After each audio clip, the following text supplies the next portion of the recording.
दोस्तों, इस वीडियो में हम आपको एक छोटी सी कहानी सुनाने वाले हैं, जिस कहानी को सुनकर आपको मिलने वाली है एक बहुत ही बड़ी सीख। इसलिए आप इस वीडियो में अंत तक बने रहें और कहानी का भरपूर आनंद लें। तो चलिए कहानी शुरू करते हैं। बहुत पुरानी बात है, एक गांव था और उस गांव में एक कुम्हार रहता था। वह बहुत ही प्यारा प्यारा बर्तन बनाया करता था। ठंड की दिन थी, वह कुछ बर्तन बना लिया था और साथ में 4 घड़े भी बनाए थे, जो देखने में बहुत ही प्यारे, थोड़ा बड़े लग रहे थे, देखने में बहुत ही प्यारे थे। वो कुम्हार सोच रहा था कि इन ठंड दिनों में इन बर्तनों के साथ साथ इन घड़ों को भी मैं बेचूंगा। वह बाजार जाता था और बर्तन को बेचता था। पहला दिन गया, घड़ा को कोई भी पूछा नहीं और बर्तन बिक रहे थे। दूसरा बाजार गया, फिर वही हाल, कुछ बर्तन बिक रहे थे लेकिन घड़ा को कोई पूछ ही नहीं रहा था। इस तरह से लगभग 5-6 बाजार वह कुम्हार जा चुका था, लेकिन घड़ा को कोई पूछता ही नहीं था। वे घड़ा भी परेशान थे, चिंतित थे कि मेरा किस्मत कितना खराब है, मैं कितना निकम्मा हूँ कि मुझे कोई पूछ नहीं रहा है। इस तरह से वह कुम्हार लगभग सारे बर्तन को बेच दिया, लेकिन वो 4 घड़े उसी तरह बचे रह गए। एक दिन चारों घड़े बिल्कुल अकेले पड़ गए और वे एक दूसरे से बातें करने लगे। पहला घड़ा कहता है कि मुझे तो एक मूर्ति बनने का शौक था, लेकिन मेरे किस्मत ने मुझे एक घड़ा बना दिया जो किसी काम का नहीं है, एकदम निकम्मा हूँ। मैं मूर्ति बनता, किसी अच्छे घर में जाता, हमको सब व्यक्ति आदर करता, हम उस घर का रौनक बढ़ाता। इस तरह से पहला घड़ा तीनों घड़ों को कह रहा था। इसके बाद तुरंत ही दूसरा घड़ा भी कहता है, खास मेरे पास भी इसी तरह हुआ। मैं तो एक दीपक बनना चाहता था, लेकिन मेरा किस्मत तो बेकार है, जो मैं एक घड़ा बनकर रह गया जो किसी काम का नहीं। मैं चाहता था दीपक बनकर कि हर अंधेरी रातों में उजाला लाऊं, हर घर में उजाला लाऊं, जिस घर में मैं जाऊं वहां पर उजाला ही केवल रहे, मैं ये सोचता था।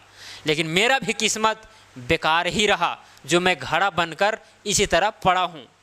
फिर तीसरा घड़ा भी कहता है कि मेरे साथ में भी तो यही हाल है, मुझे पैसों से बहुत प्यार है। मैं तो एक गुल्लक बनना चाहता था, जिसमें लोग मुझ में बहुत सारे पैसे डालते और बहुत ही प्यार से मुझे रखते, आदर करते। मैं तो गुल्लक बनना चाहता था, लेकिन मेरा भी किस्मत खराब है कि मैं आज घड़ा बनकर पछता रहा हूँ। मुझे कुछ भी आज तक मिला नहीं है और ना ही मैं दूसरे के काम आया हूँ। फिर चौथा घड़ा इन तीनों घड़ों को देखकर मुस्कुराता है। तब ये तीनों घड़े जो अपना अपना बयान दिए थे, वे कहते हैं, तुम हंस रहे हो क्या? तुम्हें इस चीज़ का कोई आपत्ति नहीं है कि तुम एक घड़ा हो? क्योंकि अभी तक लगभग 3 महीने हो चुके हैं, लेकिन हम लोग को अभी तक कोई पूछा नहीं है, हम किसी काम के नहीं हैं। तो हम लोग से बड़ा और बदकिस्मती वाला आदमी कौन हो सकता है? कौन हो सकता है? तो चौथा घड़ा फिर मुस्कुराता है और धीरे से कहता है कि तुम लोग को क्या लगता है कि मुझे दुख नहीं है? मुझे भी दुख है। सही बात है, हम लोग को घड़ा बनना ही नहीं चाहिए। और यहाँ पर जितने बर्तन थे सभी बिक गए, हम तो वही चीज़ बन जाते, वही ठीक था। कोई भी चीज़ बन जाते वहाँ में से वही ठीक था, लेकिन घड़ा भी मेरे लिए ठीक नहीं है। लेकिन खैर, चिंता करने की बात नहीं है। अगर आज अंधेरी है तो एक दिन उजाला जरूर आएगा, हम लोग को पूछेगा कोई ज़रूर, क्योंकि हर इंसान के पास एक दिन बुरा वक्त आता है और एक दिन अच्छा वक्त जरूर आता है। तो अन्य घड़े इस बात को सुनकर थोड़ा सा मुस्कुराए, उन लोग को थोड़ा सा हौसला बढ़ा। और चौथा घड़ा ये भी कह रहा था कि समय आने दो, हम लोग में भी खुशी जरूर आएगी, हम लोग को भी कोई ज़रूर पूछेगा। और सही बात है, लगभग 2-3 महीना बाद गर्मी का दिन शुरू हुआ और गर्मी का दिन शुरू होते ही लोग घड़ा खरीदने के लिए उत्सुक होते गए। और जो भी व्यक्ति उन घड़ों को देखता तुरंत खरीद लेता, क्योंकि वे घड़े बहुत ही प्यारे थे। घड़े तो थे लेकिन प्यारे बहुत थे। और वो चारों घड़े बिक गए। चारों घड़ों को कुछ लोग ले गए अपने घर और उसमें पानी रखकर बहुत लोगों की प्यास को बुझाई। तो दोस्तों, इस कहानी से क्या सीख मिलने वाली है, आप भी थोड़ा सा समझे जरूर होंगे। हमारे जीवन में भी इसी तरह होता है। अगर हम किसी चीज़ में असफल हो जाते हैं तो हम इसका दोष किस्मत पर देते हैं कि मेरा किस्मत खराब था, ये था, वो था, मैं तो बेकार हो गया।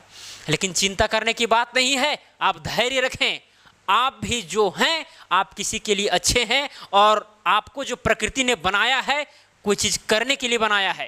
धैर्य रखें और लगातार मेहनत करें, आपको तो सफलता मिलेगी ही मिलेगी। और केवल आप किस्मत को दोष देंगे तो फिर पछतावा के अलावा और कुछ भी नहीं मिलेगा। अगर आपको भगवान ने प्रकृति ने बनाया है तो कुछ सोच समझ कर बनाया है। आप इस प्रकृति में यूनिक हैं, आप कुछ भी कर सकते हैं, बशर्ते आपको किस्मत खुद से बनाना पड़ेगा।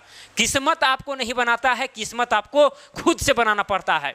आप जो भी है आप चाहेंगे कुछ भी कर सकते हैं, लेकिन डिपेंड करता है कि आप कर क्या रहे हैं, आपका सोच कितना बड़ा है। तो दोस्तों इस कहानी से आपको कुल मिलाकर यही सीखना है कि यदि आप किसी चीज़ में असफल हो जाते हैं तो चिंता मत कीजिए, धैर्य रखिए, कुछ समय बाद आपको शायद सफलता मिल सकती है।